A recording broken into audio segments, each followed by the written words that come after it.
La vérité est une lame de rasoir qui coupe nos illusions, mais elle est aussi la seule source de guérison. Imaginez un instant, l'amour de votre vie, cette femme pour qui vous auriez déplacé des montagnes, celle dont le sourire illumine vos journées les plus sombres. Elle est en train de s'éloigner de vous. Pire encore, elle ne part pas seule. Elle prépare son départ, mot par mot, geste par geste. C'est brutal, n'est-ce pas? De sentir que le sol se dérobe sous vos pieds, de voir l'avenir que vous avez construit ensemble s'effriter comme un château de cartes.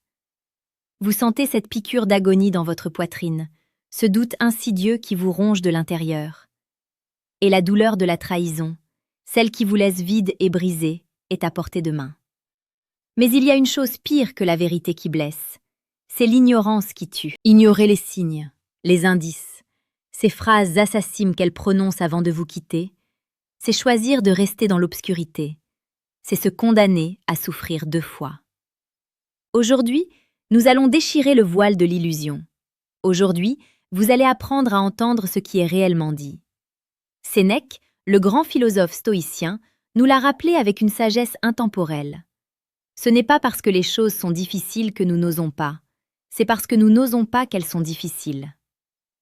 Oser regarder la réalité en face, aussi douloureuse soit-elle, est le premier pas vers la libération. C'est un acte de courage brut. Dans cette vidéo, nous allons plonger dans l'esprit de l'infidélité au féminin, pour en décrypter les signes verbaux les plus subtils, les plus pernicieux.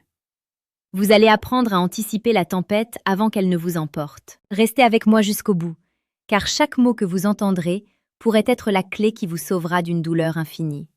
Et avant d'aller plus loin, parce que je sais que vous recherchez la force et la clarté dans ces moments de trouble, j'ai une invitation pour vous.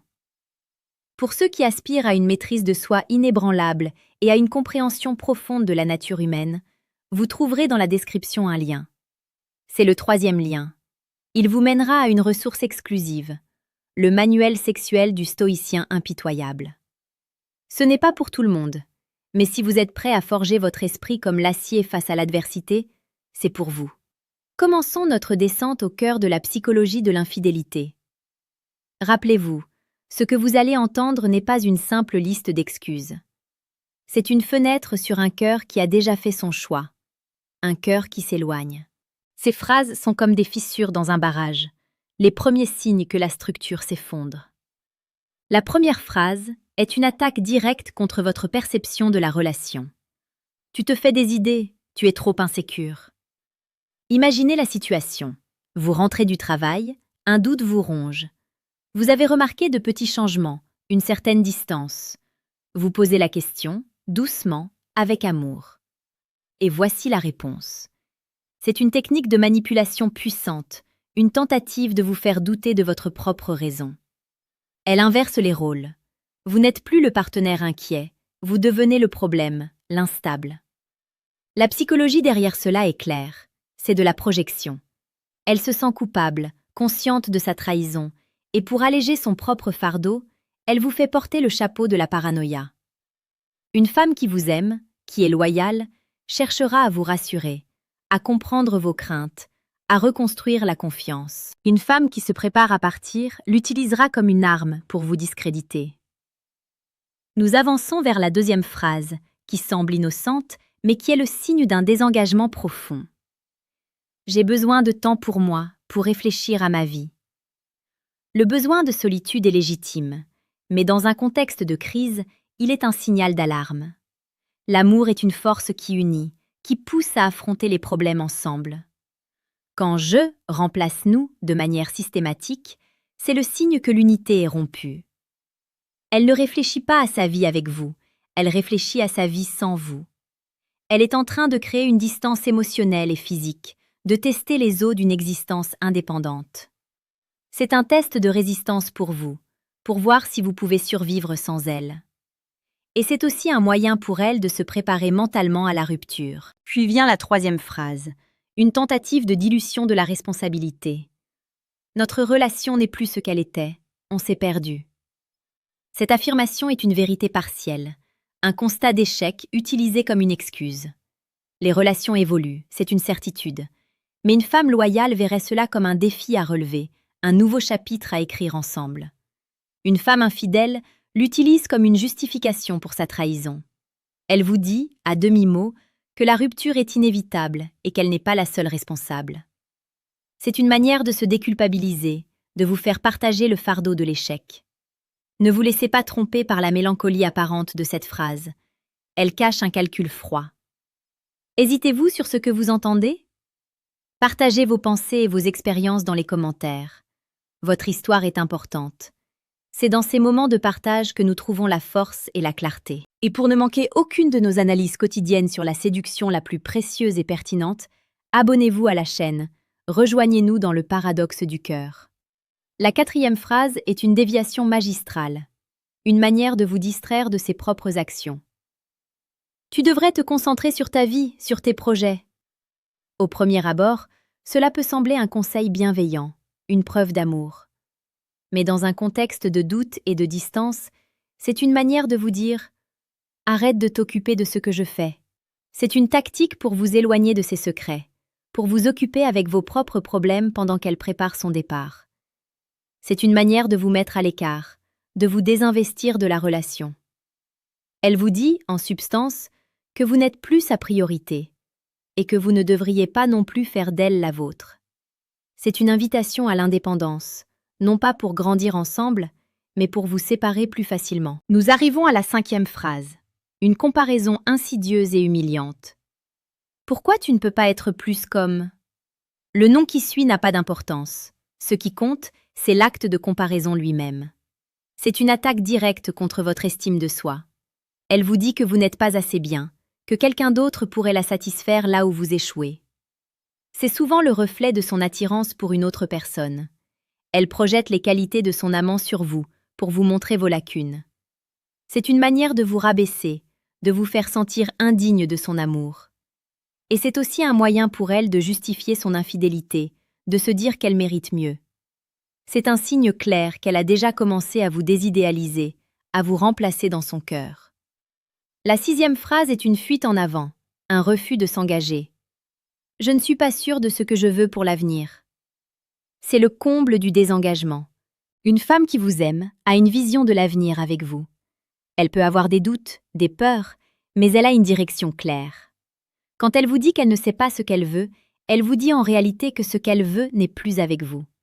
C'est une manière de se garder toutes les options ouvertes, de vous laisser dans l'incertitude pendant qu'elle explore d'autres possibilités. C'est un manque de respect profond, une manipulation émotionnelle cruelle. Elle vous garde en réserve, au cas où. Ne soyez pas un plan B. Vous valez mieux que cela. Dans cette quête de vérité et de force, dans cette navigation entre la douleur et la clarté, n'oubliez pas que la connaissance est le pouvoir le plus puissant. Si vous cherchez à aller au-delà de la simple compréhension des signes, à devenir un homme qui inspire le respect et l'admiration, j'ai quelque chose pour vous. Un guide brut, une feuille de route pour naviguer dans la complexité des relations avec une force stoïque. Vous le trouverez via le 2e lien dans la description.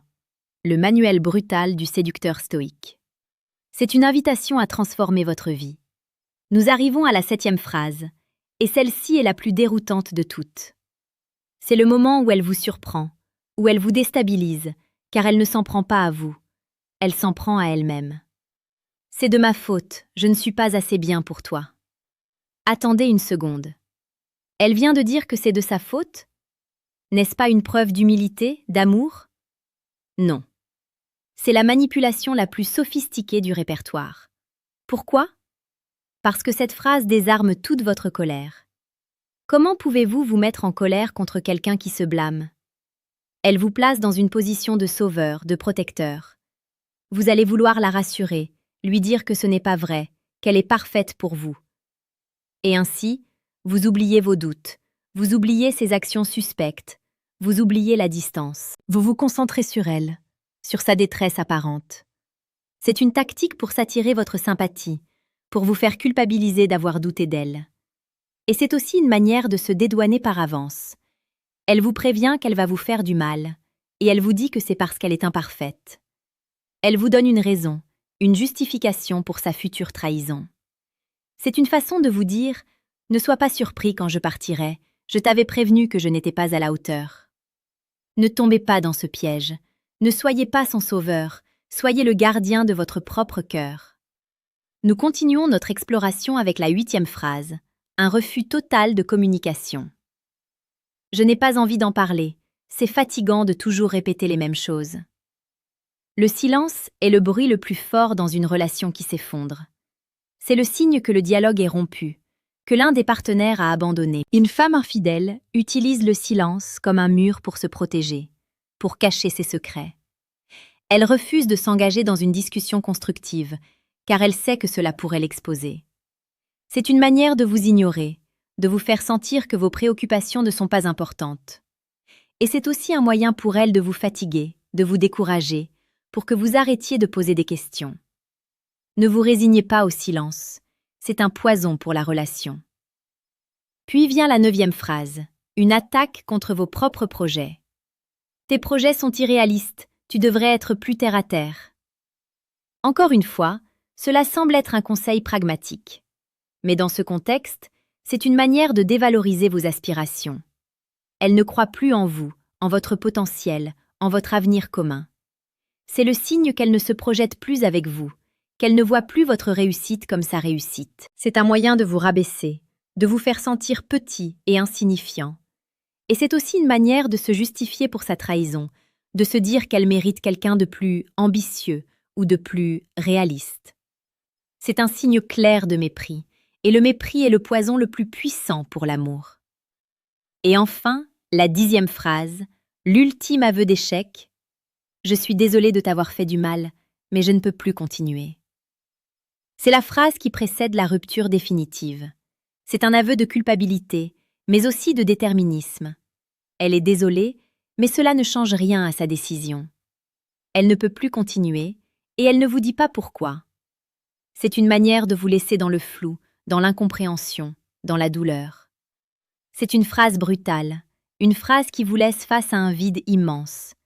C'est le signe que tout est fini, qu'elle est déjà partie, physiquement et émotionnellement. Voilà les 10 phrases, 10 signes, 10 avertissements. Les ignorer, c'est choisir l'illusion plutôt que la réalité. C'est s'exposer à une souffrance incommensurable. Mais aujourd'hui, vous êtes armés. Vous savez quoi écouter, vous savez quoi comprendre. Ne laissez pas la douleur vous paralyser. Utilisez cette connaissance comme un bouclier et comme une épée. Prenez les rênes de votre vie. Si vous entendez ces phrases, si vous ressentez cette distance, si vous sentez la trahison, n'ayez pas peur de regarder la vérité en face. C'est le premier pas vers la guérison. Vous méritez un amour authentique, une loyauté inébranlable, un respect profond. N'acceptez rien de moins. Soyez fort, soyez clair, soyez digne de votre propre cœur. Votre vie vous appartient.